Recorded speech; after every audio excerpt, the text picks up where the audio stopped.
Bonjour et bienvenue à cette présentation sur le syndrome d'Ehlers dans l'os où je vais parler des symptômes du syndrome d'Ehlers dans l'os hypermobile, du trouble du spectre de l'hypermobilité et de leur prise en charge particulièrement en physiothérapie et en kinésithérapie. À ce titre, je vais m'adresser à vous comme si vous étiez des physiothérapeutes et des kinésithérapeutes parce que c'est à cette population que cette présentation est adressée particulièrement, mais vous pouvez la regarder si vous êtes d'autres professionnels de santé ou si vous êtes juste des personnes intéressées par le sujet, il n'y a pas de problème. À titre informatif, cette présentation a été donnée en présentiel, donc dans la vraie vie, en Suisse à la clinique de la Linière, donc du coup à des physios et il y avait quelques ergothérapeutes également. Cependant, par manque de temps, je n'avais pas eu la possibilité de discuter de tout ce que j'avais souhaité. Mais comme ici, nous sommes sur Internet, sur YouTube, et que j'ai tout le temps que je souhaite, j'ai décidé d'ajouter certaines slides que j'avais enlevées de la présentation initiale. Si vous voulez du coup savoir ce qui n'a pas été dit dans la présentation originale, sachez que s'il y a une étoile sur la slide en question, c'est du contenu exclusif pour vous sur YouTube et que ça n'a pas été abordé lors de la présentation initiale à la Linière. Pour commencer, je vais me présenter. Bonjour, je m'appelle Cory. Vous êtes probablement sur ma chaîne Cory Branlafat, sur laquelle j'ai l'habitude de parler du syndrome d'Ehlers dans l'os en tant que patient, en tant que personne concernée, soit en vulgarisant des études sur le sujet, soit en parlant de mon vécu. J'ai été diagnostiqué du syndrome d'Ehlers dans l'os hypermobile en 2017 et le diagnostic a été depuis confirmé par 2 autres médecins. Et j'ai un intérêt spécifique sur le syndrome d'Ehlers dans l'os et l'hypermobilité en général. Je tiens à préciser que je ne suis pas médecin, je suis juste un nerd passionné par le sujet qui, plutôt qu'aller en boîte de nuit le samedi soir, préfère passer son temps sur PubMed à lire des recherches sur le syndrome d'Ehlers dans l'os. Quand on parle du syndrome d'Ehlers dans l'os, c'est un petit peu compliqué de savoir de quoi on parle exactement. Il y a un peu des abus de langage. Soit on va sous-entendre que l'on parle du syndrome d'Ehlers dans l'os en général, donc de toutes les formes confondues, ce qui veut dire qu'on va parler d'une maladie génétique héréditaire avec de l'hypermobilité et une fragilité des tissus, soit on va parler de la forme la plus fréquente de syndrome d'Ehlers dans l'os, qui est le SED hypermobile, qui a des symptômes un peu plus spécifiques, et le syndrome d'Ehlers dans l'os hypermobile concerne à peu près 90% des patients, toutes formes de syndrome d'Ehlers dans l'os confondues. À ce jour, on a 13 formes de syndrome d'Ehlers dans l'os répertoriées selon la classification de New York de 2017 qui a été faite lors du consortium international des syndromes d'Ehlers dans l'os par les médecins de l'Ehlers dans l'os Society à New York en 2017. Je veux pas argumenter ici de est-ce que le syndrome d'Ehlers dans l'os c'est rare ou c'est pas rare parce que c'est pas tellement pertinent pour cette présentation et que honnêtement les médecins, les patients, la recherche, il y a beaucoup de désaccords sur le sujet. Ce que je cherche à convaincre, ce que je cherche à vous faire comprendre, c'est que pour vous, en tant que professionnel de santé et particulièrement les kinés et les physios, les patients ayant une présentation de type syndrome d'Ehlers dans l'os hypermobile et trouble du spectre de l'hypermobilité, ça ne sera pas rare et voici pourquoi. Si on fait une petite estimation de la rareté des syndromes d'Ehlers dans l'os et troubles du spectre de l'hypermobilité. À titre de comparaison, une maladie rare, en Europe, on considère que c'est une personne sur 2000 qui est touchée, qui aura donc du coup une maladie rare. Toutes les formes de syndrome d'Ehlers dans l'os confondues, on considère que ça touche une personne sur 5000.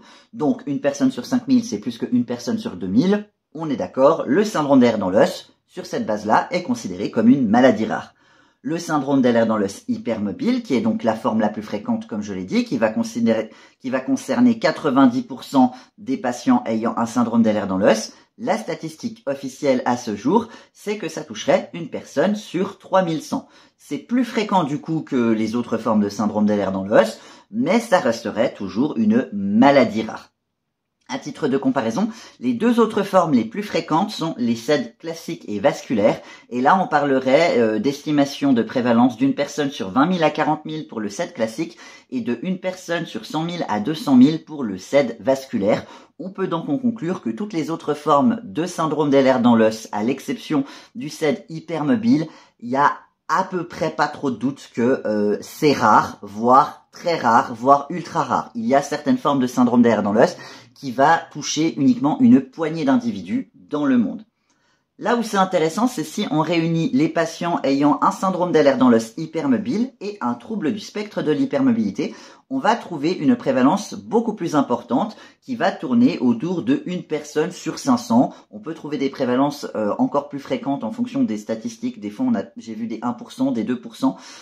Donc, ce que je veux vous montrer par là, c'est qu'en termes de présentation clinique de patients, vous risquez d'avoir beaucoup de personnes qui vont vous consulter avec des présentations de symptômes qui sont similaires. Vous comprendrez peut-être un peu mieux pourquoi je pense que ça fait sens de réunir ces 2 types de patients un petit peu plus tard, mais comme ça, vous êtes clair sur ce qui est les représentations en termes de rareté officiellement à ce jour, ce qui est considéré par les revues scientifiques. Un petit rappel sur l'hypermobilité parce que ça mange pas de pain et qu'on entend un petit peu tout et son contraire. L'hypermobilité, c'est pas forcément signe d'une maladie. L'hypermobilité généralisée toucherait entre 10 et 20% de la population mondiale. En Chine, ça toucherait 40% de la population chinoise. J'ose espérer que 40% de la population chinoise n'est pas malade chronique ou handicapée. Bon, en tout cas, pas que je sache. Également, il y a d'autres maladies qui sont associées à de l'hypermobilité, autres que le syndrome d'Ehlers dans l'os hypermobile et les troubles du spectre de l'hypermobilité, même si en termes de prévalence, ça fait sens de penser souvent à ces conditions médicales. Quand le diagnostic est posé, normalement, les médecins, s'ils font correctement leur travail, ils sont censés vérifier qu'il ne s'agisse pas d'autre chose. L'hypermobilité peut être influencée par divers facteurs. On sait notamment que les enfants sont généralement plus hypermobiles que les adultes, les femmes sont généralement plus hypermobiles que les hommes, les personnes non blanches sont généralement plus hypermobiles que les personnes blanches, et il y a d'autres facteurs également. On sait que certains entraînements physiques, ce genre de choses peut affecter l'hypermobilité au cours de l'existence. Quand on parle d'hypermobilité, c'est aussi important de savoir de quoi on parle. On sous-entend souvent de l'hypermobilité généralisée dans tout le corps ou dans la majorité du corps, mais elle peut être également localisée dans une partie du corps. Une personne qui aurait juste une épaule hypermobile, c'est possible, ça existe, c'est même assez fréquent que quelqu'un ait juste une articulation hypermobile. Elle peut être périphérique, dans les mains et dans les pieds. Il y a certaines formes de syndrome d'Ehlers dans l'os qui n'ont pas de l'hypermobilité généralisée, mais uniquement de l'hypermobilité périphérique. Et on peut également avoir de l'hypermobilité historique. C'est quand la personne était hypermobile dans le passé, mais qu'elle a perdu cette hypermobilité avec l'âge, les opérations, les blessures de la vie, ce genre de choses. Pour le diagnostic du syndrome d'Ehlers dans l'os hypermobile, on considère que l'hypermobilité doit être généralisée et on l'évalue avec le score de Beighton qui du coup doit être positif pour poser le diagnostic. Je parlerai du score de Beighton un petit peu plus tard, bien sûr. Pour faire une petite mise en bouche pour expliquer les critères de diagnostic du syndrome d'Ehlers dans l'os hypermobile, parce qu'ils ne sont pas forcément simples à comprendre. À titre informatif, les autres formes de syndrome d'Ehlers dans l'os, pour le diagnostic, ils ont des critères majeurs et mineurs, et si ces critères majeurs et mineurs sont remplis, les médecins envoient leurs patients en génétique pour tester pour les gènes qui sont connus, et si du coup on retrouve les gènes mutés, le diagnostic est posé. Pour le syndrome d'Ehlers dans l'os hypermobile, à ce jour, on ne sait pas quelles sont les mutations génétiques qui font qu'il y a une telle présentation des symptômes, donc le diagnostic est fait uniquement sur une base clinique. Le diagnostic, j'aime bien dire que c'est un petit peu un bingo ou un loto. Il n'y a pas besoin de remplir absolument complètement toute la grille pour avoir le diagnostic. Il suffit d'avoir des points aux bons endroits pour que le diagnostic soit validé. Pour poser le diagnostic, les médecins évaluent l'hypermobilité généralisée avec le score de Beighton. Il y a ensuite toute la partie 2 qui est répartie en 3 sous-catégories qui sont les signes cliniques d'une maladie des tissus conjonctifs, l'hérédité et les critères de l'instabilité et des douleurs. Et ensuite, le 3e critère de diagnostic, c'est des critères d'exclusion pour vérifier qu'on ne passe pas à côté d'autres choses. Et une fois que tout ça est passé en revue, ils peuvent conclure que effectivement, il s'agit d'un syndrome d'Ehlers dans l'os hypermobile. Donc, le premier critère de diagnostic, il s'agit donc du score de Beighton. Le score de Beighton, c'est les images que vous voyez à l'écran. Je l'espère. Je peux essayer de faire une description pour les personnes qui n'ont pas la possibilité de voir un écran. En gros, c'est un test d'hypermobilité articulaire généralisée où ils vont tester 9 articulations. Ils vont tester les 2 petits doigts pour voir une hyperextension bilatérale de la 5e métacarpophalangienne. Donc, ils vont redresser le petit doigt à 90 degrés.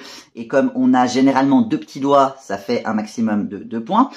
La possibilité de toucher l'avant-bras avec son pouce, le pouce qui est penché en avant sur l'avant-bras, ça fait 1 point de chaque côté. Un recurvatum bilatéral à 10 degrés ou plus des 2 genoux, donc c'est 1 point par genou également. Recurvatum bilatéral à plus de 10 degrés des 2 coudes, 1 point par coude. Et la possibilité de toucher le sol avec la paume des mains sans plier les genoux, ça fait 1 seul point parce que en général les personnes n'ont qu'un seul dos.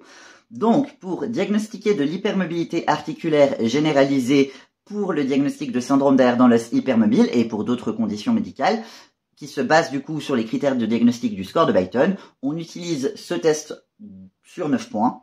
À titre informatif, c'est assez critiqué. Pour information, le score de Beighton n'a pas été fait à la base comme un outil de diagnostic et testé uniquement 9 articulations pour voir si la personne a de l'hypermobilité généralisée dans tout le corps quand on sait qu'on a 300 articulations.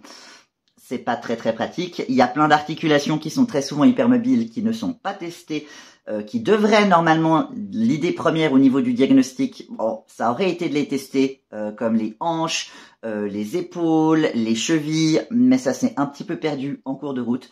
Donc à ce jour, les critères de diagnostic pour l'hypermobilité articulaire généralisée, ce sont ceux-ci. Mais voilà, vous comprenez qu'il y a des faiblesses. Pour que le score de Beighton soit positif, pour qu'on dise effectivement la personne a de l'hypermobilité articulaire généralisée. Les adultes avant 50 ans doivent avoir un score d'au minimum 5 points sur 9. Après 50 ans, c'est 4 points sur 9. Les enfants, avant la puberté, c'est 6 points sur 9. Mais pour les enfants, ils ont des critères de diagnostic très spécifiques et les enfants ne peuvent plus avoir un diagnostic de syndrome d'AR dans l'os hypermobile avant la puberté. Depuis 2023, ils ont des critères spécifiques pour un trouble du spectre de l'hypermobilité pédiatrique généralisée. Ce n'est pas le sujet de cette vidéo. Comme vous l'avez sûrement compris avec ma petite tirade sur le score de Beighton, qui est assez limité, ils ont bien vu qu'il y a certaines faiblesses et du coup, s'il manque un point pour conclure si la personne a suffisamment d'hypermobilité généralisée, les experts doivent poser quelques questions additionnelles. C'est 5 questions, ça s'appelle le questionnaire 5PQ. C'est des questions assez simples. Est-ce que dans l'enfance, vous vous amusiez à vous contorsionner pour amuser la galerie? Est-ce que vous étiez capable de faire tel ou tel mouvement, ce genre de choses? Et si le patient répond oui à suffisamment de ces questions, on considère que le patient avait de l'hypermobilité généralisée dans le passé et l'a perdu, et ça permet de combler le point manquant. Donc ça permet un peu de combler les faiblesses du corps de Beighton. Il est absolument nécessaire pour poser le diagnostic du syndrome d'AR dans l'os hypermobile à ce jour d'avoir un score de Beighton positif. S'il manque un point, si le score de Beighton n'est pas positif, même si les autres critères de diagnostic sont validés, ils ne peuvent pas valider le critère de diagnostic de syndrome d'AR dans l'os hypermobile et ce sera à minima un trouble du spectre de l'hypermobilité ou une autre maladie d'exclusion du syndrome d'AR dans l'os hypermobile que les médecins poseront comme diagnostic. Pour les critères numéro 2, on commence avec les critères 2A, les signes cliniques d'une maladie des tissus conjonctifs. Les tissus conjonctifs, ce sont les tissus de soutien du corps. On peut penser notamment au collagène. Et on en a dans absolument tout le corps, de la tête aux pieds, les tendons, les ligaments, on en a dans les yeux, on en a partout. Et du coup, quand il est de mauvaise qualité ou en pas assez grande quantité, ça peut présenter beaucoup de symptômes. Si vous vous y connaissez un petit peu en maladie des tissus conjonctifs, vous pourrez remarquer que certains de ces signes cliniques sont assez fréquents dans d'autres maladies des tissus conjonctifs. On peut penser à des trisomies, des myopathies, le syndrome de Marfan, c'est normal, c'est le même genre de type de maladie. Il faut un minimum de 5 points sur 12 pour valider le critère des signes cliniques, donc la partie 2A. Voici ces signes cliniques. Alors, je vais passer un peu vite dessus. Parce que pour la majorité, dans votre pratique, si vous êtes effectivement des physios, des kinés qui m'écoutez, c'est pas très important. Et pour les patients, la majorité de ces signes cliniques, soyons honnêtes, ils en ont généralement rien à foutre. Du coup, les signes cliniques. Alors en premier, on a la peau inhabituellement douce et veloutée, généralement les patients ne s'en rendent pas forcément compte, c'est pas vraiment un des symptômes très handicapants. J'ai jamais rencontré quelqu'un qui a dit oh là là, pire symptôme du syndrome d'Ehlers dans l'os ever. Voilà. L'hyperextensibilité cutanée modérée. Le modéré, c'est parce que si elle est plus importante que modérée, les professionnels doivent vérifier s'il ne s'agit pas d'autres formes de syndrome d'Ehlers dans l'os ou d'autres maladies des tissus conjonctifs. Des stries ou des vergetures inexpliquées, donc inexpliquées hors grossesse, hors prise de poids, particulièrement dans des lieux inhabituels, donc le torse, les épaules, le dos, ce genre de choses, chez les enfants, parfois à un jeune âge. Les papules piézogéniques bilatérales du talon, il y a plein de populations qui sont un peu plus sujettes aux papules piézogéniques, y compris dans certains sports comme la course. Donc c'est des petites hernies sous les talons, des petites boules de graisse qui apparaissent généralement quand on met de la pression dessus. La plupart des patients ne sont pas au courant parce que généralement il faut qu'il y ait quelqu'un qui regarde sous les pieds quand la personne est debout pour être au courant. Donc voilà, ça fait partie des critères de diagnostic. Apparemment, c'est plus fréquent dans les maladies des tissus conjonctifs que dans la population générale. Des hernies abdominales récurrentes ou multiples, donc c'est des hernies crurales, inguinales, ombilicales. Merci mon cerveau.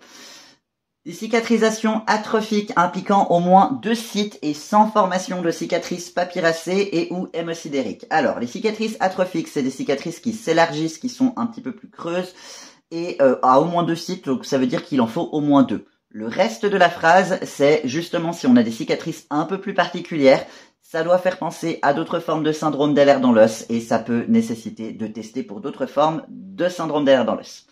Des prolapsus du plancher pelvien, rectal et ou utérin sans explication. Sans explication, ça va être généralement grossesse, prise de poids. On peut retrouver ça chez l'homme, chez l'enfant, chez la femme nullépare. Voilà. Chevauchement dentaire avec un palais haut et ou étroit. Dentition assez anarchique, c'est assez fréquent.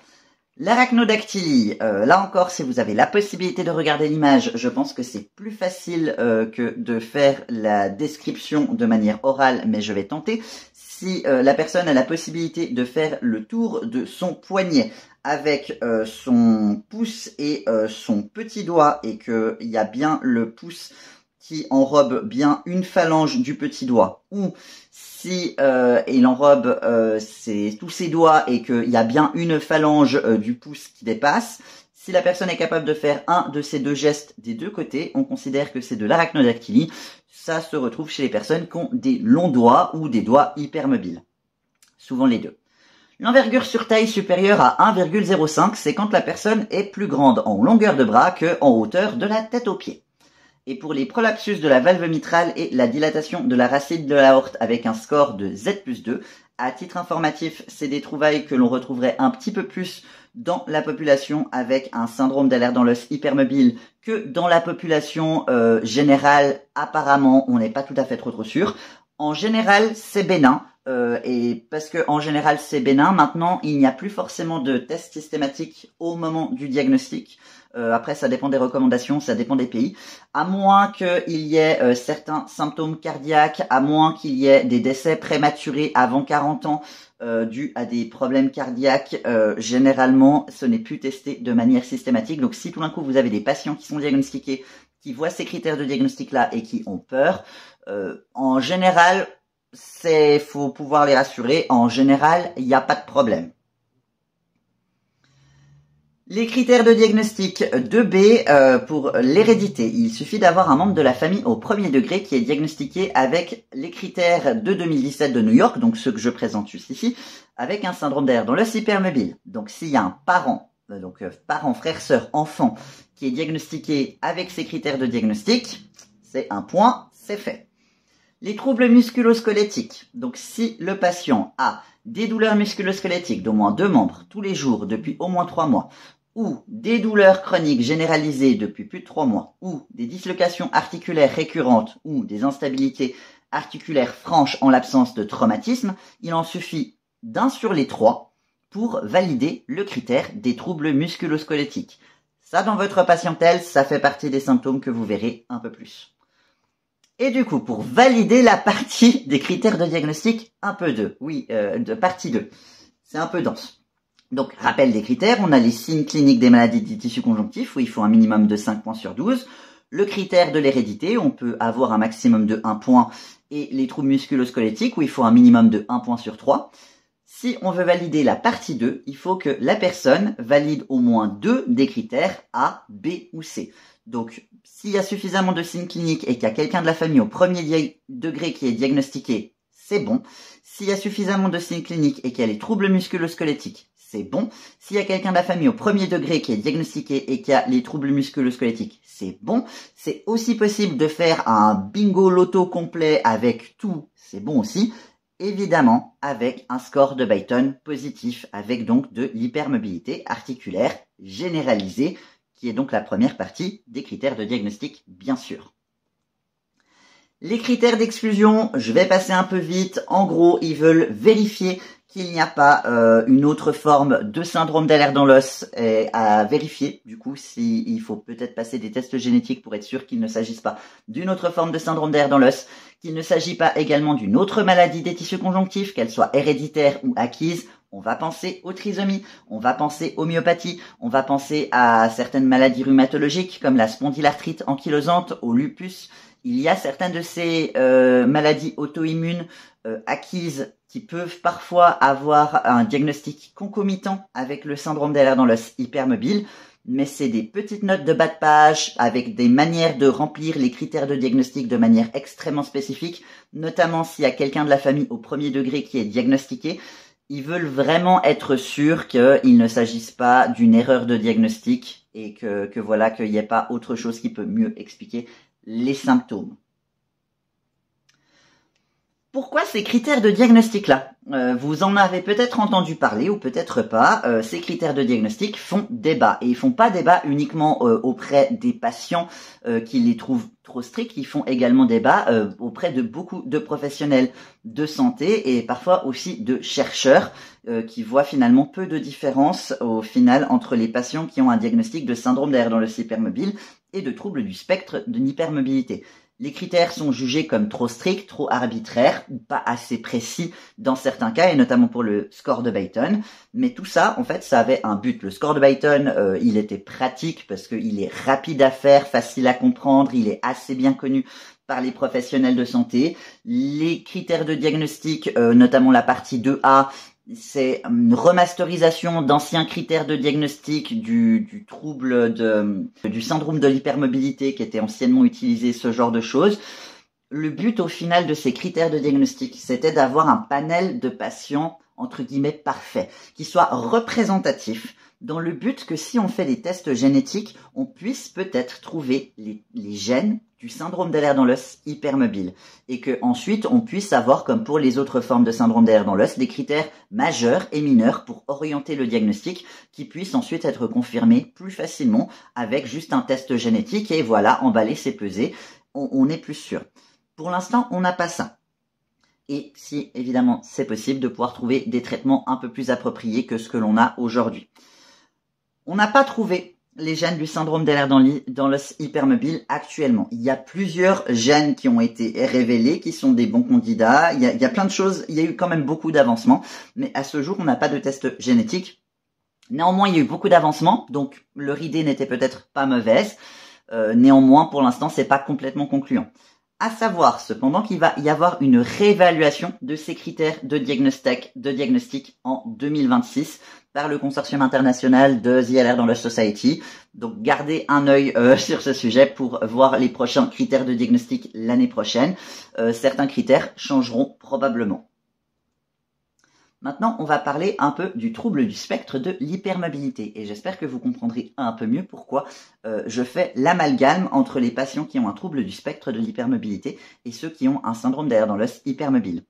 Les critères de diagnostic du trouble du spectre de l'hypermobilité ont été créés par le même consortium de médecins lors du consortium international de l'Ehlers Danlos Society à New York en 2017.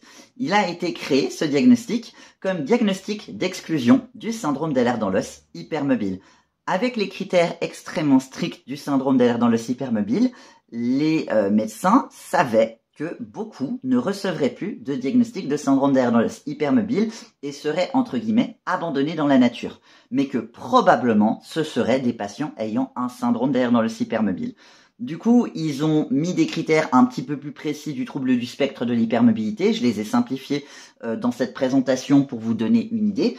Et le but, en fait, était également que les personnes puissent bouger d'un diagnostic à l'autre, que des personnes puissent être diagnostiquées d'un trouble du spectre de l'hypermobilité, et que par la suite, si elles développaient d'autres symptômes, ou si quelqu'un de la famille au premier degré était diagnostiqué puis que c'était le point qui leur manquait, eh ben paf, on puisse leur changer de diagnostic pour qu'elles aient un diagnostic de syndrome d'Ehlers dans l'os hypermobile. C'est notamment pour ça qu'on confond beaucoup ces deux conditions ensemble, parce que elles ont été prévues, les critères de diagnostic ont été prévus comme ça dès le début. Au niveau du tableau clinique entre les patients, c'est souvent le même. Et le syndrome d'Ehlers dans l'os hypermobile, comme le trouble du spectre de l'hypermobilité, peut avoir une présentation tout aussi grave et handicapante. Ça va vraiment dépendre en fonction des patients plutôt que en fonction de la pathologie qui est derrière ou du diagnostic qui est derrière.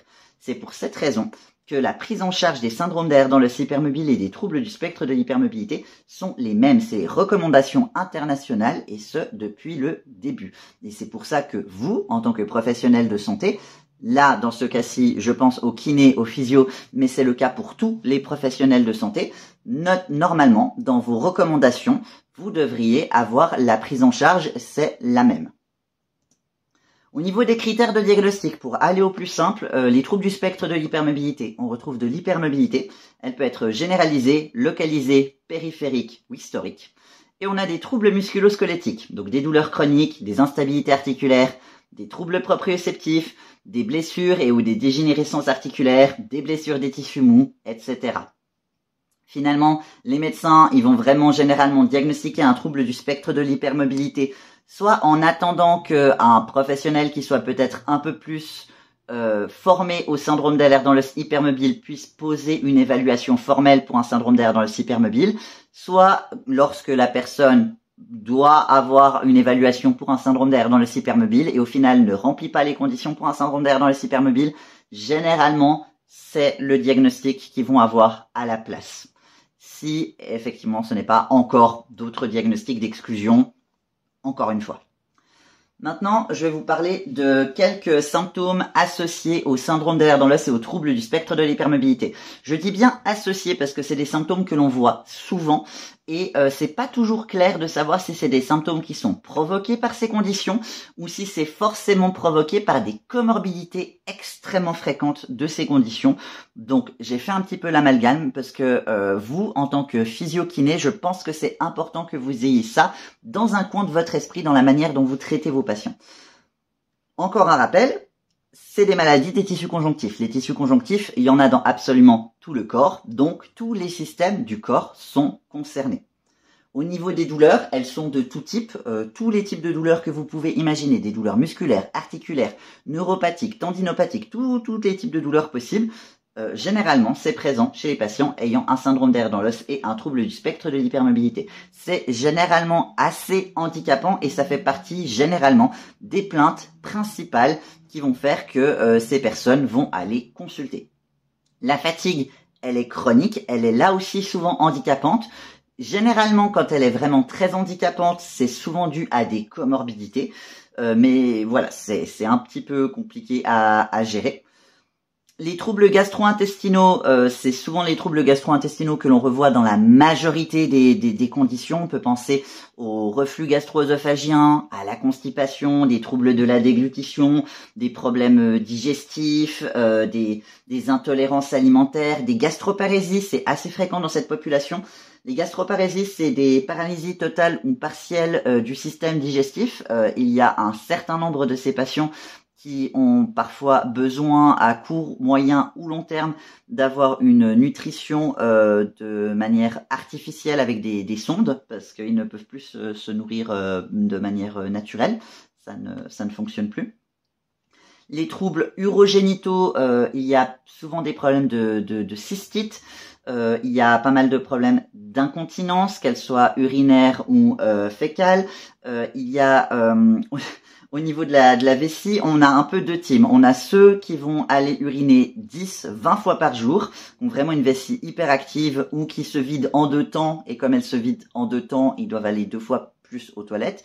et ceux qui ont une vessie qui ont plutôt tendance à se distendre et qui du coup vont aller très très peu aux toilettes. Mais alors par contre quand ils y vont bien, hein, ils vont bien tout vider. Il y a souvent du coup des douleurs. Là encore, bon, les douleurs, elles peuvent être absolument partout aussi. Hein. Tous les endroits où vous pouvez imaginer qu'il y a des douleurs, il y en aura. Et tous les endroits où vous pouvez imaginer qu'il n'y aura pas de douleur, il y en aura probablement dans les syndromes des lèvres dans l'os. Donc, il y a aussi souvent des tableaux d'endométriose, d'adénomiose, même si, soyons honnêtes, c'est des conditions médicales qui se retrouvent assez fréquemment dans la population générale. C'est pas très très clair d'à quel point c'est beaucoup plus fréquent dans cette population, mais ça vaut quand même la peine de le noter. Les prolapsus génitaux, ça fait partie des critères de diagnostic. Il peut y avoir des douleurs lors des rapports sexuels également. C'est des choses voilà qui se retrouvent assez souvent. Au niveau des troubles respiratoires, c'est assez intéressant de noter que toutes les petites infections virales à la noix qui traînent, genre les rhumes la toux, les bronchites, tous les petits trucs qui traînent à chaque fois, les personnes ont tendance à tous les choper et ça a tendance à durer plus longtemps et parfois à laisser des séquelles avec plus d'irritation, plus de sensibilité, plus de difficultés de ce côté-là. Il y a souvent des problèmes de dyspnée et pas forcément toujours que des dyspnées à l'effort. Ça c'est assez fréquent parce qu'il y a souvent des fois des problèmes de déconditionnement ou des problèmes avec des intolérances à l'effort dues à des comorbidités, mais des fois juste des dyspnées tout court. L'apnée du sommeil assez fréquent aussi dans cette population et sans antécédent majeur. J'ai un médecin qui m'a dit que c'était souvent relié avec le fait qu'on ait un palais haut et étroit. Je ne sais pas, j'ai pas fact-checké ça. Si quelqu'un a envie de le faire, à titre informatif. Donc voilà. Au niveau des troubles cardiovasculaires, la cicatrisation, elle est souvent compliquée, elle peut être plus lente, elle a tendance à mal se faire. Les cicatrices atrophiques font partie des critères de diagnostic. Il y a généralement tout un protocole de soins pour participer à aider à la cicatrisation et faire en sorte que ça se passe au mieux. C'est une population qui a généralement à faire plus souvent des hématomes et parfois des hématomes qui sont plus impressionnants. Ces hématomes peuvent être à la fois dus au fait que la peau est, enfin tout le système cardiovasculaire et la peau est plus fragile que la population générale, mais également dû aux troubles proprioceptifs et que les patients ont tendance à plus souvent se cogner partout, même sans s'en rendre compte. Donc du coup, ça crée des bleus. Les troubles proprioceptifs, j'en parlerai un peu plus précisément après. La proprioception, c'est le sens de la perception du corps dans l'espace. Il est altéré chez les personnes ayant un syndrome des lèvres dans l'os, c'est un trouble du spectre de l'hypermobilité. Pour parler simplement, ce sont des personnes maladroites et du coup, elles vont souvent avoir tendance à s'encombrer sur leurs propres pieds, à rentrer dans les cadres de porte, à trébucher très souvent, à se coincer tout le temps, enfin bref, elles vont se blesser très très souvent de manière assez anodine, ce qui peut entraîner certaines blessures. Les troubles du système nerveux autonome. Alors le système nerveux autonome, c'est tout ce qui fonctionne de manière autonome, qu'on n'a pas besoin de réfléchir. Par exemple, au niveau cardiaque, on n'a pas besoin de réfléchir pour que notre cœur batte. On n'a pas besoin de réfléchir pour respirer. On n'a pas besoin de réfléchir pour que notre température corporelle se régule. Du coup, vous pouvez imaginer des types de difficultés que les personnes qui ont des dysautonomies, des troubles du système nerveux autonome peuvent avoir. Dans cette population, ça a beaucoup tourné autour de problèmes de régulation cardiaque, de régulation de la tension, de régulation de la température. Donc des personnes qui vont avoir des fois des crises de frilosité, des crises de sudation, parfois même des fièvres inexpliquées pendant plusieurs heures, puis sans être malade outre mesure, et finalement ça va passer. Et tout ce qui est associé aux troubles du système nerveux autonome. Donc généralement on parle du système fight or flight, donc ça peut avoir des impacts au niveau gastro-intestinal, ce genre de choses. Les troubles neurologiques, c'est assez fréquent également, les maux de tête, les migraines, certaines neuropathies comme les neuropathies des petites fibres, c'est des choses que l'on retrouve également assez fréquemment. Les troubles neurodivergents, il y a un lien assez bien établi maintenant avec les tics, le syndrome Gilles de la Tourette, le trouble de l'attention avec ou sans hyperactivité et le trouble du spectre de l'autisme et le syndrome d'alerte dans l'os et l'hypermobilité même en général.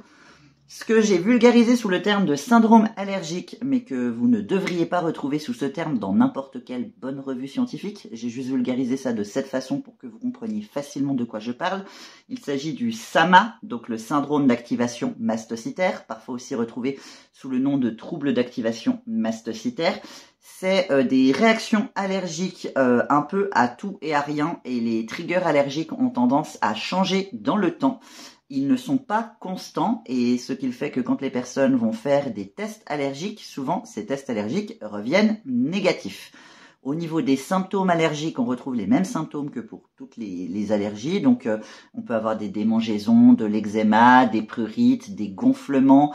Ça peut aller carrément jusqu'au choc anaphylactique. Donc, c'est pas des petites allergies bénignes, des troubles respiratoires, troubles gastro-intestinaux. Donc, vraiment tout ce qui est en lien avec les allergies. Et comme le choc anaphylactique, ça peut être mortel, c'est vraiment pas quelque chose à prendre à la légère, même si les tests d'allergie reviennent négatifs. S'il y a ce genre de phénomène qui se propage, c'est bien d'avoir à l'idée qu'il puisse s'agir d'un SAMA. S'il y a un syndrome d'alerte dans l'os, ça fait partie des comorbidités les plus fréquentes de cette condition. On parle souvent d'une trifecta de comorbidités qui sont le syndrome d'alerte dans l'os, le SAMA et le POTS. Je parlerai du POTS juste après. Donc ça peut vous donner un peu une idée de cette importance en fait dans la présentation des symptômes. Le côté positif, parce que c'est un peu compliqué à diagnostiquer, mais le côté positif, c'est que les traitements anti-allergiques généralement aident les patients. Donc même si on n'arrive pas à trouver quelle est la cause, en traitant avec les mêmes médications que pour la plupart des allergies, généralement ça aide pour beaucoup de patients. Et au niveau des triggers de ces allergies, ça peut être des choses assez communes comme les pollens, comme certains aliments, ce genre de choses, mais ça peut être aussi des choses un peu plus étonnantes comme certaines odeurs, le contact de l'eau, le chaud, le froid. J'ai déjà rencontré des personnes qui sont allergiques à leur propre sueur. Le dermographisme, vraiment ces traces rouges lorsqu'il y a un contact physique, ça peut être un bon indice du SAMA.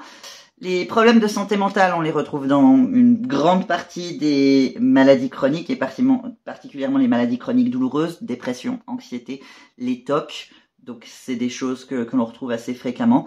Et il y a probablement plein d'autres symptômes et comorbidités associés. Probablement qu'on pourrait continuer comme ça pendant des heures. Probablement qu'il y en a plein de ces symptômes pour vous en tant que kiné. Vous vous dites mais ça fait pas forcément sens dans ma pratique, mais c'est important que vous les ayez en tête parce que ça peut affecter la prise en charge de vos patients en fonction de certaines comorbidités. Je voudrais juste vous montrer ces petits graphiques avec les remerciements pour ma maman et ma sœur qui ont accepté que je les partage. Donc ma maman et ma sœur, vous vous en doutez, ont les mêmes gènes, sont les deux diagnostiqués avec un syndrome d'alerte dans l'os hypermobile et comme vous pouvez le voir, elles ont les deux une présentation de symptômes prédominants assez différents. Donc tout ça pour dire que même au sein d'une même famille, au sein d'un même type de syndrome d'alerte dans l'os, on peut avoir des présentations de symptômes qui peuvent différer. Et ces présentations de symptômes peuvent même différer dans le temps en fonction de certaines crises de symptômes. Il y a des fois des périodes où il peut y avoir plus de douleur, des périodes où il y a plus de fatigue, des fois des périodes où il y a des troubles gastro-intestinaux qui sont plus importants. Et en fonction de si on peut trouver parfois des traitements qui sont efficaces, soit à l'aide de thérapie, soit à l'aide de médicaments, soit des adaptations dans l'environnement, et peut-être que ces symptômes peuvent s'améliorer également. Donc c'est quelque chose d'intéressant à avoir en tête et des fois les graphiques ça parle peut-être un peu mieux que des discours de 1000 ans.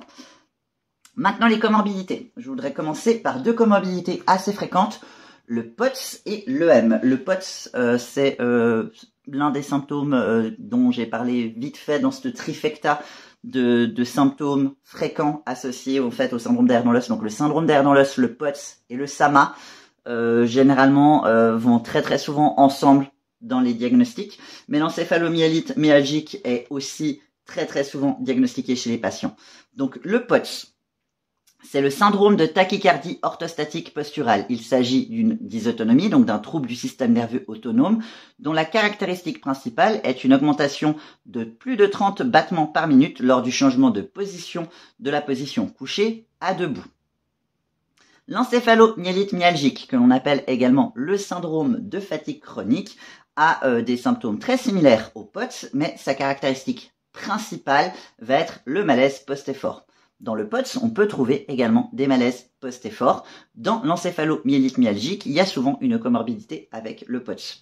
Ce qui est assez intéressant avec ces deux conditions, c'est que toutes les deux entraînent des symptômes multisystémiques, avec des intolérances orthostatiques, donc des intolérances à la position redressée, avec des malaises, des vertiges, des troubles cognitifs, des troubles gastro-intestinaux, etc. On peut rajouter des acouphènes, des migraines, voilà, il y a plein de choses qui sont fréquemment associées à ces deux conditions. Elles sont souvent comorbidentales. Elles sont très souvent comorbides au syndrome des lèvres dans l'os et toutes les deux sont assez souvent développées à la suite d'une infection virale. Là où c'est intéressant pour vous en tant que kiné de savoir si vos patients ont un POTS ou une encéphalomyélite myalgique, c'est que au niveau de la recherche, il est montré que avec de l'entraînement adapté, des exercices adaptés, le POTS peut s'améliorer, parfois même carrément entrer en rémission, c'est-à-dire que les patients des symptômes peuvent s'améliorer, voire parfois disparaître. Dans le cas de l'encéphalomyélite myalgique, la recommandation des autorités de santé, c'est de ne pas faire d'exercice, de ne rien faire, parce que ça, tout aggrave. On a des patients qui vont faire des malaises post-effort en se lavant les dents. Et ça, c'est des malaises post-effort qui peuvent durer parfois sur des semaines, sur des mois. Et pour l'instant, ce n'est pas quelque chose qui se guérit. Comment faire la différence entre les deux? Je ne suis pas médecin, je ne suis pas spécialiste d'aucune de ces deux conditions et personnellement, je ne suis atteint d'aucune de ces deux conditions. Donc, je ne vais pas donner de conseils par rapport à ça. Ce que je veux simplement dire, c'est que c'est des conditions qui sont fréquentes chez les patients ayant un syndrome des lèvres dans l'os hypermobile et que ça peut être bon à savoir si vous savez que vos patients ont un POTS ou une encéphalomyélite myalgique, d'essayer de discuter avec eux, d'adapter leur programme d'exercice en fonction, d'être sûr de ne pas trop les épuiser et de vous adapter de sorte à ce que ça les améliore plutôt que les détériorer. Au niveau des neurodivergences, je vais m'attarder un petit peu dessus parce que je pense que c'est important, comme je l'ai dit, l'autisme et le TDAH, donc le trouble de l'attention avec ou sans hyperactivité, sont des comorbidités fréquentes du SED et du trouble du spectre de l'hypermobilité. Ça peut avoir des impacts dans les interactions sociales. Vous pouvez du coup avoir des patients qui peuvent vous sembler inattentifs, qui peuvent vous sembler parfois pas compliants dans les soins, soit parce qu'ils vont pas vous comprendre, soit parce que ils vont répondre à côté de la plaque, soit parce qu'ils vont être distraits, soit parce qu'ils vont oublier ce qui a été discuté à la séance précédente. Il peut y avoir plein de choses qui font que ça peut être compliqué. Ils vont peut-être pas vous regarder dans les yeux, ils vont peut-être vous sembler froids. Donc ça peut avoir des difficultés dans les relations sociales. Il y a des troubles sensoriels, des troubles hyposensoriels, mais également de l'hypersensorialité, notamment des hypersensibilités au niveau de l'audition, de la vue, des odeurs, ce genre de choses qui parfois auront besoin d'être accommodées. Peut-être que certains de vos patients auront besoin de faire leurs exercices avec un casque anti-bruit ou une casquette et des lunettes de soleil pour accommoder leurs sens afin de pas être surstimulés et de pouvoir profiter au maximum de leur séance kiné. Il peut y avoir du stimming. Donc le stimming, c'est des mouvements qui sont faits pour s'autoréguler, qui sont faits par tout le monde en réalité, mais dans les populations autistes et TDAH, elles sont considérées comme stéréotypées. On peut avoir des balancements, on peut avoir des mouvements de main, ce genre de choses qui peuvent sembler inhabituels. Ce genre de choses. La raison pour laquelle je vous en parle particulièrement, c'est que il y a un retard de diagnostic assez important pour l'autisme et le TDAH en général, mais particulièrement chez certaines populations. Ces populations étant notamment les femmes étant généralement les personnes qui vous allez voir au maximum, parce que pour l'instant, les personnes qui sont le plus diagnostiquées avec un syndrome des lèvres dans l'os ou un trouble du spectre de l'hypermobilité, 80% du temps, ce sont des femmes. Il y a également certaines minorités, des minorités ethniques qui sont sous-diagnostiquées parce qu'il y a certains préjugés, ce genre de choses. Et donc du coup, il y a tous ces retards de diagnostic, il y a également des biais, des biais de compréhension, ce genre de choses qui font que c'est assez compliqué. Les personnes autistes TDAH sont souvent capables de masquer pour paraître normales. Et souvent, elles apprennent à le faire justement parce qu'elles se prennent de la violence, elles se prennent des remarques, y compris et surtout dans le milieu médical, et que ces personnes veulent avoir de l'aide, elles veulent être traitées, et elles essayent de faire au mieux pour ne pas avoir ce genre de violence. Mais ça a un prix, ça entraîne souvent une grande fatigue et une détresse psychologique qui peut parfois aller jusqu'au burn-out. Et une fois qu'il y a cet état de burn-out, les personnes peuvent perdre certaines capacités cognitives, certaines capacités en termes d'activités, des activités sociales, des activités de la vie de tous les jours que peut-être elles ne pourront pas récupérer, que ce sera plus jamais possible pour elles de pouvoir les refaire. Elles ne pourraient peut-être plus être capables de lire ou de passer des coups de téléphone ou d'avoir des discussions de plus de 10 minutes avec certaines personnes, ce genre de choses. Donc, ça peut avoir des conséquences assez drastiques. Cependant, s'il y a des accommodations, c'est pour ça que je vous en parle, si les personnes sont au courant qu'on a la possibilité de les accommoder et de faire en sorte que la prise en charge se passe au mieux, ça améliore grandement du coup la prise en charge, mais également la qualité de vie. C'est pour ça que je vous en parle. Si tout d'un coup vous voyez qu'il y a des patients qui ont des comportements un petit peu stéréotypés, que certains patients ont besoin de porter des casques anti-bruit, des lunettes de soleil, des casquettes, ou que peut-être certains patients ont besoin d'une méthode de communication qui est différente, peut-être par écrite, peut-être qu'il y a certains patients qui auront besoin d'un résumé de ce qui a été discuté après les séances pour être sûr de ne pas oublier. C'est des accommodations qui peuvent être mises en place, qui font que le suivi à long terme va mieux fonctionner, au risque soit que ça se passe mal et que au final le suivi thérapeutique s'arrête, soit que le suivi thérapeutique est forcé et que ça continue à mal se passer et que ensuite il y a des conséquences au niveau psy pour ces personnes. Quelques entraves à la prise en charge que rencontrent les personnes ayant un syndrome d'air dans l'os et un trouble du spectre de l'hypermobilité. On a des grosses difficultés d'accès au diagnostic. On a un retard de diagnostic de 10 à 20 ans à partir des premiers symptômes éloquents pouvant faire penser à un syndrome d'air dans l'os. Donc voilà, c'est un petit peu compliqué. Il y a également beaucoup de méconnaissances et de jugements par rapport aux conditions et aux comorbidités, notamment quand les personnes sont jeunes, quand ce sont des femmes. Il va beaucoup y avoir tendance à remettre tout sur le compte de l'anxiété, sur le fait que ce sont des personnes qui sont trop jeunes pour avoir aussi mal, qu'elles se reposent trop sur leurs troubles, qu'en réalité elles n'ont pas envie peut-être de travailler, puis qu'elles se trouvent des excuses.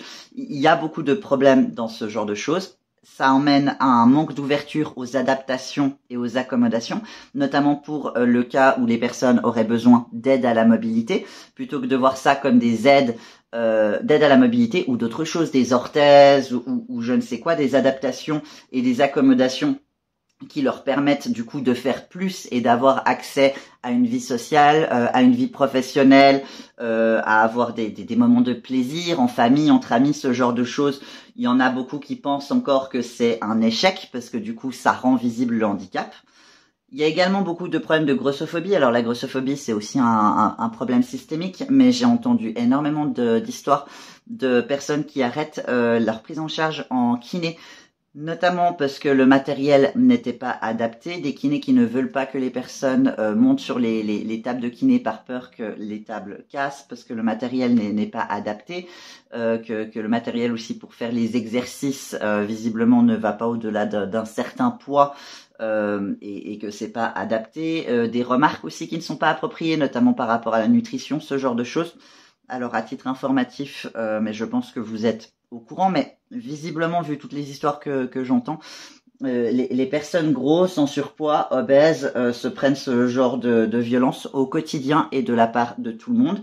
L'obésité est une condition complexe qui est prise en charge de manière multisystémique et par une équipe pluridisciplinaire, pas multisystémique, pluridisciplinaire, c'est le mot que je cherchais. Et c'est plus complexe que simplement juste l'alimentation, juste le sport, juste ci, juste ça. Et c'est des remarques qui sont déjà discutées avec les autres professionnels de santé. Si les personnes viennent vous voir en kiné, c'est pour discuter qu'est-ce qui est adapté en termes d'exercice, qu'est-ce qui peut être fait en termes de douleur, qu'est-ce qui peut être fait en termes d'aménagement, peut-être certaines thérapies manuelles pour améliorer certaines douleurs. Tout ça, c'est peut-être pas forcément pour avoir des conseils en termes de diététisme ou des remarques par rapport à leur corpulence. Les personnes grosses sont très au courant qu'elles sont grosses, et notamment par rapport au syndrome des lèvres dans l'os et aux troubles du spectre de l'hypermobilité. Il y a des personnes qui ont fait des régimes et qui ont vu leurs conditions physiques s'aggraver, notamment en termes de douleur, de manière assez spectaculaire. Il y a des personnes grosses qui sont globalement en bonne santé, qui n'ont pas de douleur, et il y a des personnes de taille normale ou mince qui ont des douleurs, des instabilités articulaires, des dislocations, ce genre de choses. Le problème n'est pas lié au poids.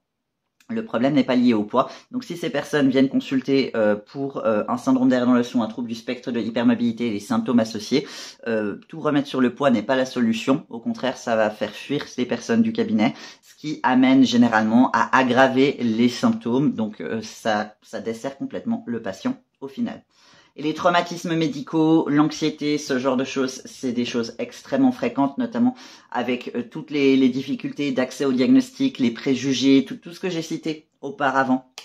J'ai bien conscience que, en tout cas j'espère, la majorité du temps, les raisons pour lesquelles toutes ces choses arrivent sont pas volontaires de la part des professionnels de santé.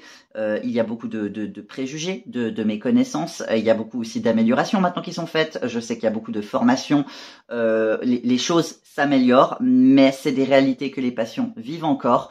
Et tous ces traumatismes, ce genre de choses peuvent entraver la prise en charge et rendre plus compliqué le début d'une prise en charge avec des nouveaux professionnels de santé. Donc c'est très important de prendre le temps d'établir une relation de confiance avec les patients pour que ça se passe au mieux.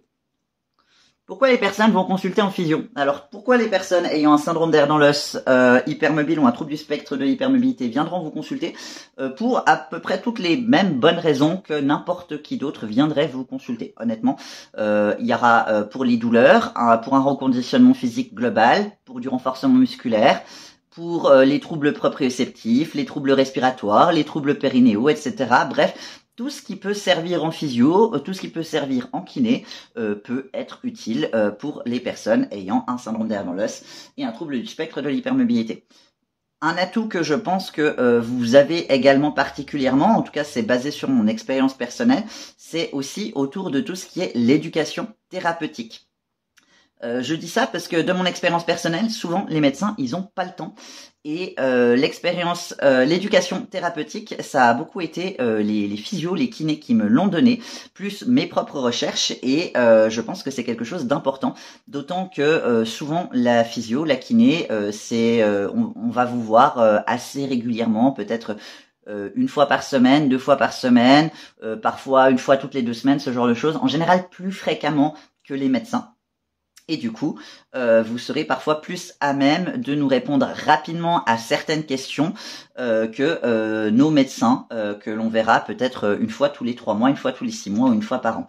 Donc, vous pouvez notamment aider pour la gestion des symptômes, pour expliquer aussi tout ce qui est le pacing, pour pouvoir éviter d'avoir des crises de douleur, des crises de fatigue, de pouvoir gérer un peu mieux le quotidien.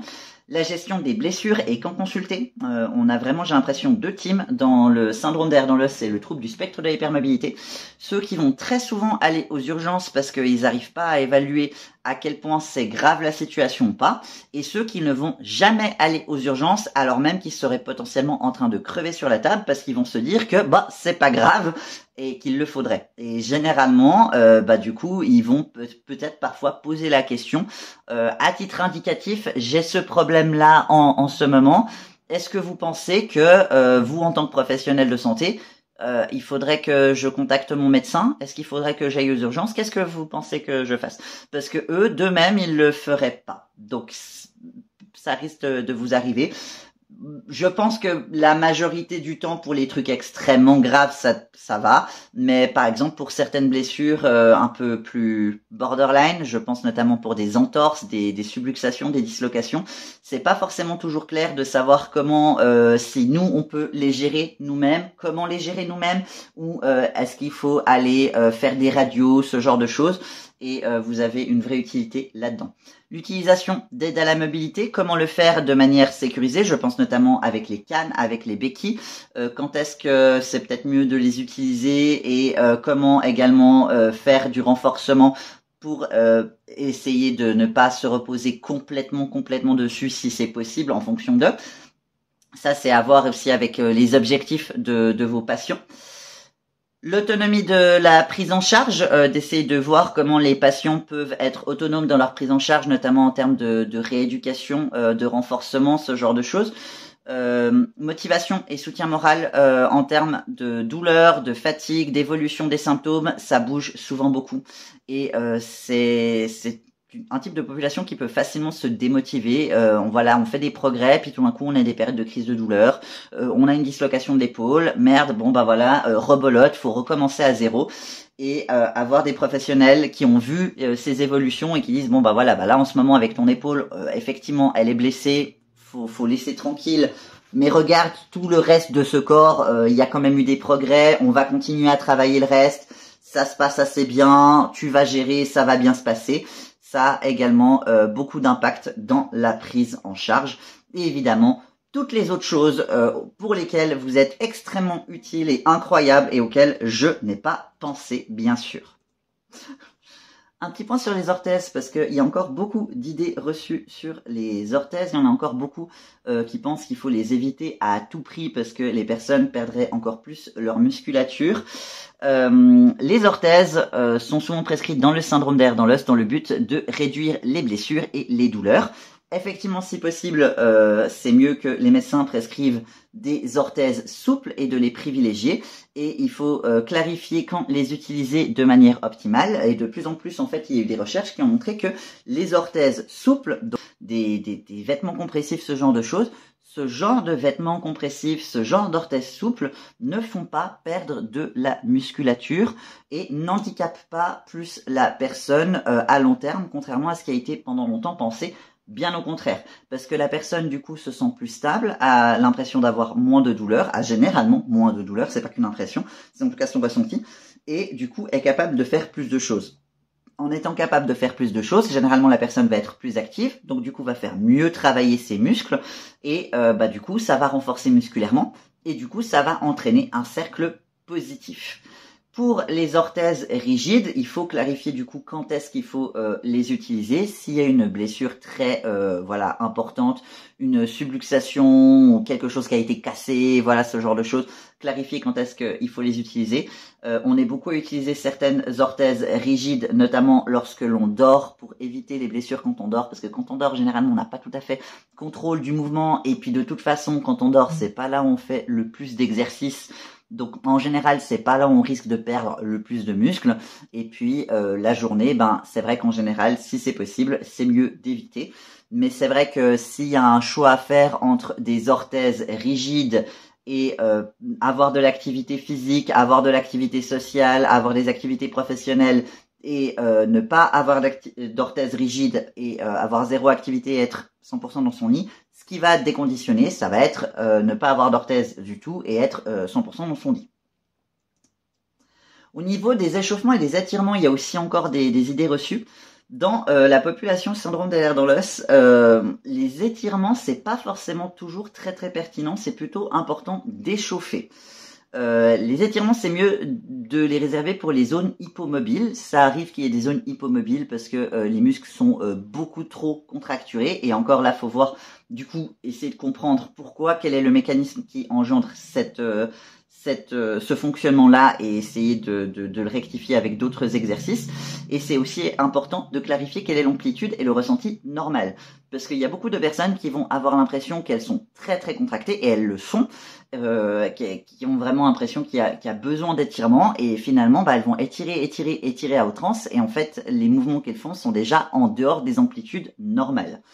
Les personnes ont tendance à un étirement excessif, ce qui peut du coup entraîner des blessures, et notamment elles ont des difficultés à gérer les sensations douloureuses et à les évaluer, si c'est des douleurs normales, il n'y a pas de douleur normale, mais si c'est des douleurs dues à de l'étirement, si c'est des douleurs dues à une blessure, si c'est des douleurs dues à une contraction musculaire, c'est pas toujours évident à clarifier, et du coup une des idées qui peut être reçue, c'est si on étire, ça devrait calmer la douleur. Et au final, c'est peut-être pas le but. Au contraire, ça va être plutôt de faire des exercices ciblés pour que les muscles travaillent mieux en harmonie ensemble. Pour les zones qui sont généralement trop contractées, il faut se rappeler qu'il y a beaucoup de muscles qui sont très très contractés dans le syndrome d'Ehlers dans l'os, justement parce qu'ils ont tendance à pas bien travailler, parce qu'il y en a qui vont trop travailler, puis il y en a qui vont être un petit peu flemmards, notamment à cause des troubles proprioceptifs, et également parce que les tendons et les ligaments, parce qu'ils sont hyper laxes, ne font pas bien leur travail. Donc si les muscles ne sont pas hyper contractés et que les tendons et les ligaments sont hyper laxes, s'il n'y a pas les muscles hyper contractés pour retenir les articulations, ça a plus de tendance à des subluxations. Donc c'est un peu trouver le juste milieu avec les étirements. Parlons maintenant proprioception. Si vous voulez par la suite de cette vidéo, qui sera probablement extrêmement longue, traîner quand même encore un petit peu sur ma page, il y a quelques vidéos assez simplifiées dans ma playlist faisant des exercices avec Cory, où j'ai montré quelques exercices de proprioception que je fais régulièrement à la maison pour l'entraîner, si ça vous donne des idées, parce que je vais pas rentrer trop dans la manière de qu'est-ce que vous pouvez proposer à vos patients en termes d'exercices. Je vous laisserai faire vos propres recherches et discuter avec vos collègues et faire preuve de créativité. Mais donc, pour rappel, la proprioception, c'est le sens de la conscience du corps dans l'espace. Ce sens est altéré chez les personnes ayant un syndrome d'Ehlers dans l'os, un trouble du spectre de l'hypermobilité et dans plein d'autres populations également. Et du coup, il est difficile de savoir ce qui est normal ou pas. Conséquence, ça entraîne des blessures, des douleurs et par conséquence de la kinésophobie. Évidemment, si à chaque fois qu'on se lève, on trébuche sur ses propres pieds, on rentre dans tous les cadres de porte et quand on met une veste, on se subluxe l'épaule à chaque fois, on va se dire on va arrêter de bouger, ça évitera les problèmes. Ça n'évite pas le problème, ça entraîne juste la spirale de déconditionnement. Par contre, ce qui aide à la proprioception, on peut avoir des vêtements compressifs. Souvent en Suisse et en France, on peut en avoir qui sont faits sur mesure. Donc voilà, faut regarder des fois avec les assurances, les médecins, ce genre de choses. Mais ça aide assez bien et il y a de plus en plus d'études qui montrent un bénéfice par rapport à ça. Si jamais il y a des problèmes de remboursement pour les vêtements compressifs, que la personne ne peut pas y avoir accès pour des vêtements sur mesure, il peut être intéressant d'essayer du coup des vêtements compressifs sportifs ou peut-être des vêtements un peu plus petits, des vêtements aussi, tout ce qui est pour la plongée, ce genre de choses. Il y a des personnes qui visiblement y trouvent un intérêt. Au niveau des tapes, les kinésio-tapes, les scotch colorés, comme j'aime bien les appeler, ça aide beaucoup de personnes. Il y en a plein qui supportent pas tellement bien les vêtements compressifs, mais qui préfèrent les tapes. Donc de ce côté-là, vous pouvez éventuellement expliquer à vos patients comment mettre les tapes sur leurs articulations les plus hypermobiles, genre les épaules, les genoux, les chevilles. Généralement, ça plaît assez bien aux patients. Et enfin, il y a des exercices ciblés qui peuvent réentraîner la proprioception.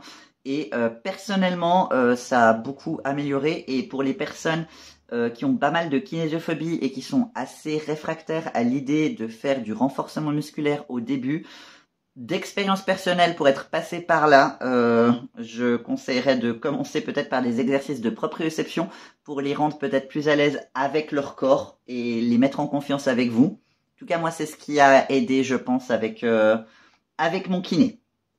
Il a fait des miracles.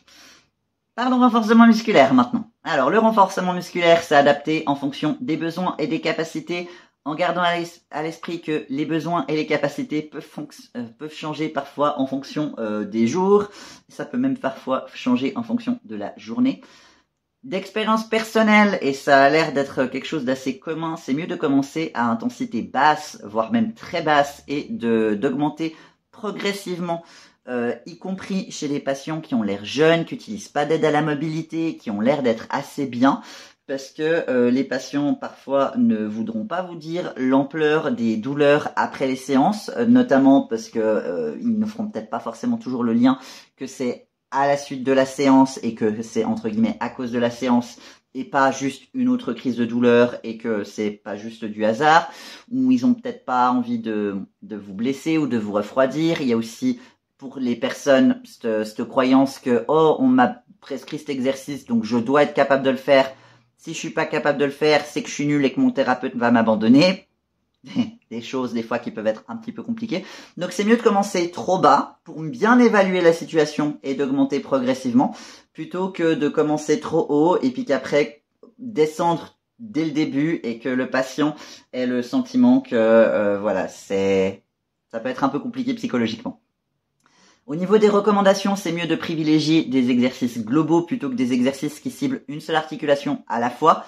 Ça fait sens, de la même manière que ça fait sens d'éviter par exemple des sports de contact dans cette pathologie, ce genre de choses. Voilà, je dis pas que je suis en désaccord avec ça, je tiens juste à dire qu'en fait ça va dépendre en fonction des personnes et qu'il faut parfois évaluer en fonction des objectifs. Il y a certaines personnes qui veulent absolument faire les choses d'une certaine manière ou qui ont certains objectifs et au final, si la manière de faire des exercices c'est plus simple en privilégiant une seule articulation à la fois et en passant d'une articulation à une autre. Et puis que c'est la manière la plus efficace pour elle de faire des exercices et de s'y tenir à long terme et qu'il n'y a pas plus de blessures, ce genre de choses. Gardez l'esprit ouvert et adaptez-vous. Mais c'est vrai que pour la majorité des patients, pour éviter les blessures, c'est mieux d'éviter les exercices globaux. Et enfin, s'il vous plaît, demandez un feedback régulier à la fin des séances et la séance d'après pour être sûr que ça s'est bien passé. Histoire de pouvoir réévaluer au fur et à mesure. Au niveau de la balnéothérapie, l'aquathérapie, la physio, la kiné en piscine, peu importe comment vous l'appelez, généralement, elle est très très appréciée par les patients ayant un SED ou un trouble du spectre de l'hypermobilité. Souvent, les patients ont moins de douleur parce qu'il y a moins de contraintes sur les articulations que pour la physio à sec. La proprioception est généralement meilleure dans l'eau. J'ai également appris que tous les exercices qui étaient faits au niveau de la proprioception dans l'eau étaient gardés au niveau après de retour à la vie terrestre à long terme à la suite de la petite présentation que j'avais fait en présentiel grâce à l'un des kinés qui était présent sur place qui m'a passé les informations. Si à tout hasard vous êtes là et que vous regardez cette vidéo, encore merci beaucoup et merci encore aussi pour les vidéos sur la surf-thérapie. Si vous ne connaissez pas la surf-thérapie et que vous êtes intéressé, les kinés, allez voir la surf-thérapie, c'est assez ludique et ça me semble assez intéressant pour entraîner du coup la proprioception et le renforcement musculaire chez les patients qui ont un SED et un trouble du spectre de l'hypermobilité. Ça a du potentiel, c'est des choses que j'ai du coup découvertes à la suite de ma petite présentation. La balnéothérapie est généralement appréciée, mais elle peut être souvent plus fatigante que la physio à sec en fonction des personnes. Et si vous avez des difficultés à trouver des exercices qui sont tolérés par vos patients qui ont le POTS, généralement c'est un peu mieux toléré que la physio à sec. Concernant tout ce qui est thérapie manuelle pour soulager les douleurs, comme les massages, le dry needling, tout ce qui est chiropraxie, ostéopathie, ce genre de choses, c'est un peu comme pour le reste de la population générale. C'est souvent apprécié, ça abaisse le fond douloureux, ça décontracte, ça ajoute une meilleure mobilité. Les patients sont contents, ils se sentent plus mobiles, ils sont plus actifs, mais ça tient pas dans le temps. Voilà. Après, il y a également le risque que trop décontracté, ça ajoute des blessures. Comme je l'ai dit, une des raisons pour lesquelles il y a autant de contractions musculaires, c'est parce que les tendons et les ligaments sont hyper laxes. Et que comme certains muscles parfois ne travaillent pas de manière appropriée dû aux troubles proprioceptifs, du coup il y en a d'autres qui bossent un peu plus. Donc si on décontracte, ce qui va se passer si on le fait trop, du coup il y a l'articulation, c'est possible qu'elle se subluxe, donc l'articulation va être dehors. Très souvent ça va faire mal. Ce qui va faire mal, ça va faire qu'il va y avoir une contraction musculaire droit derrière. Donc la contraction musculaire, elle va revenir et l'articulation, elle sera dehors. Ce sera pas très très pratique. Donc je dis pas qu'il faut pas du tout, au contraire, je pense que c'est bien, je dis juste qu'il faut doser, qu'il faut évaluer la situation et qu'il faut doser. Également prudence en cas de manipulation de type craquage, il n'y a pas de recommandation extrêmement claire à ce sujet, par contre pour la nuque, vraiment ne le tentez pas.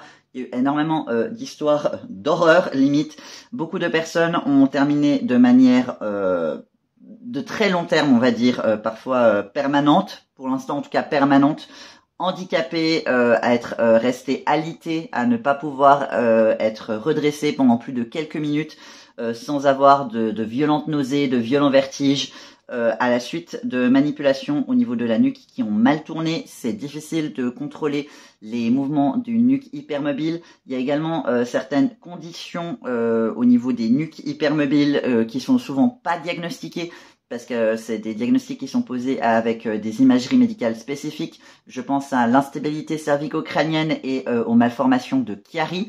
Donc, par mesure de précaution, vraiment, s'il vous plaît, si c'est possible. Encore une fois, je suis pas médecin, je devrais pas vous dire ce que vous devez faire ou pas. Mais par rapport à ce que l'on sait à ce jour, si j'étais à votre place, je le risquerais pas. C'est tout ce que je dirais. Voilà. Pour une prise en charge adaptée, si on abrège un petit peu pour une conclusion. C'est important de communiquer et d'accueillir l'expérience des patients. C'est particulièrement important pour qu'après il y ait une relation de confiance et pour qu'il y ait un échange thérapeutique qui permette une évolution favorable de l'évolution du coup de l'état du patient. Il va falloir vous adapter en fonction des jours et des besoins du patient, en fonction de ses blessures, de son énergie, de ses possibilités, de ses besoins également. Et garder à l'esprit l'impact multisystémique. Effectivement, les patients vont vous voir parce qu'ils ont des douleurs, de la fatigue, il va y avoir besoin de reconditionnement musculaire, cardiovasculaire, ce genre de choses. Mais à côté, il y aura probablement plein de symptômes que les patients vont avoir et qui ne vont pas exprimer. Donc si vous avez ça dans un coin de votre tête, ça peut parfois vous aider. Et si vous avez encore certains signes que vous savez pouvoir repérer, même si ces patients ne sont pas forcément au courant eux-mêmes ou qu'ils n'ont pas le diagnostic, ça peut peut-être vous permettre d'orienter la prise en charge d'une certaine manière qui sera peut-être plus adaptée que si vous n'aviez aucune connaissance de certaines comorbidités. Si vous souhaitez aller plus loin, je vous recommande en premier lieu The Ehlers-Danlos Society, le site internet, c'est l'équipe, là où il y a le consortium international, c'est un peu le site, la référence au niveau mondial, et ils ont également un programme de formation qui s'appelle ECHO. Ils ont une sous-catégorie dans ce programme de formation qui est pour ce qu'ils appellent les professionnels de santé alliés, qui comprend du coup les physios, et du coup où ils donnent du coup des formations et des informations pour les professionnels au niveau du monde entier. Donc c'est plutôt pratique. Ils ont également un formulaire de contact si vous avez des questions où ils répondent assez rapidement. J'ai déjà eu contact avec eux quelques fois pour des questions où je n'arrivais pas à trouver des réponses et ils essayent de répondre à tout le monde, même quand on n'est pas professionnel de santé. Donc c'est plutôt bien. Si vous avez envie de traiter des personnes qui ont un syndrome d'Ehlers-Danlos, un trouble du spectre de l'hypermobilité, et que vous avez envie de le faire savoir, sachez également qu'ils ont un registre de professionnels de santé où vous pouvez vous faire enregistrer pour que du coup les personnes puissent vous trouver plus facilement pour que ils sachent que vous êtes au moins sensibilisés sur le sujet. Je vous recommande également le site SAID in France. Du coup, celui-ci, il est en français si vous n'êtes pas particulièrement à l'aise en anglais. Quoique The Ehlers-Danlos Society a déjà traduit une bonne partie de son site internet en plusieurs langues maintenant, y compris en français, donc c'est plus pratique. SAID in France a notamment une partie de son site internet qui peut être accessible aux professionnels de santé si vous en faites la demande, donc c'est plutôt pratique. Il y a le site du GERSED, donc le groupe d'études et de recherche du syndrome d'Ehlers-Danlos, avec le replay de la formation CED en ligne, l'épisode 5 sur la kinésithérapie. C'est des kinésithérapeutes qui partagent et qui échangent autour de leur expérience. Je pense que ça peut être intéressant pour vous de connaître les expériences et de voir un peu leurs conseils à eux, qui sont directement sur leur terrain. À titre informatif, le GERSED est parfois un peu critiqué, notamment par rapport à leur point de vue sur les critères de diagnostic ou certaines choses de ce côté-là. Je pense pas, par contre, que typiquement sur cet épisode sur la kinésithérapie, c'est vraiment des professionnels qui partagent leur expérience. Mais si tout d'un coup vous entendez des critiques par rapport au GERSED, sachez que ils font pas forcément toujours l'unanimité, mais est-ce que quiconque dans le monde médical fait forcément l'unanimité? Personnellement, je me le demande. Il y a également en France le protocole national de diagnostic et de soins des SAID non vasculaires. En Suisse, on n'a pas ce genre de choses. Ça peut permettre du coup, si vous connaissez vraiment pas grand-chose au syndrome d'Ehlers dans l'os, d'avoir une petite idée de ce qui est recommandé en termes de prise en charge. Pour les kinés, je sais qu'il y a des exemples de bons kinés. Il y a des recommandations aussi, par exemple, s'il y a besoin de chirurgie, comment faire des chirurgies, les recommandations en termes de suture, des idées en termes d'orthèse, ce genre de choses. Donc c'est pas mal. Et si, comme moi, vous n'aimez pas aller en boîte de nuit le samedi soir et que vous préférez traîner sur PubMed, je vous recommande la masterclass Hypermobility and Hypermobility Related Disorder de 2022 et Hypermobile Ehlers-Danlos Syndrome qui a été mis à jour en 2024, qui a été publié dans Gene Reviews. Les deux, en réalité, datent il y a bien plus longtemps. Je crois que c'était au début des années 2000 pour tous les deux et ont été régulièrement mis à jour en fonction des informations qui ont été découvertes à la suite de recherches sur l'hypermobilité et sur le syndrome d'Ehlers dans l'os. Et c'est vraiment plutôt bien, plutôt sympa, cohérent avec tout ce que j'ai lu sur le reste et ça fait une bonne synthèse, selon moi, de ce qu'il y a à savoir d'important sur le sujet. J'espère que cette présentation aura pu vous apprendre quelque chose, que ça pourra vous aider dans votre prise en charge. Et je vous remercie de vous intéresser aux patients ayant un syndrome d'Ehlers dans l'os ou un trouble du spectre de l'hypermobilité. Probablement que la vidéo a été longue parce que je ne suis pas capable de doser mon débit de parole. Mais enfin, voilà, c'est la beauté de YouTube. Et puis si vous avez envie de naviguer un peu sur le reste de ma chaîne YouTube, voilà, il y a certaines vidéos qui sont construites carrées avec de la vulgarisation d'études scientifiques et il y a des vidéos où je parle un peu plus de mon expérience personnelle en fonction de ce que vous avez envie de regarder. C'est peut-être plus simple de chercher avec les playlists. Et sur ce, pour les patients concernés, je vous souhaite plein de cuillères. Pour les professionnels de santé, merci énormément de vous être intéressés au sujet. Je vous souhaite tout le meilleur et tout de bon. Au revoir.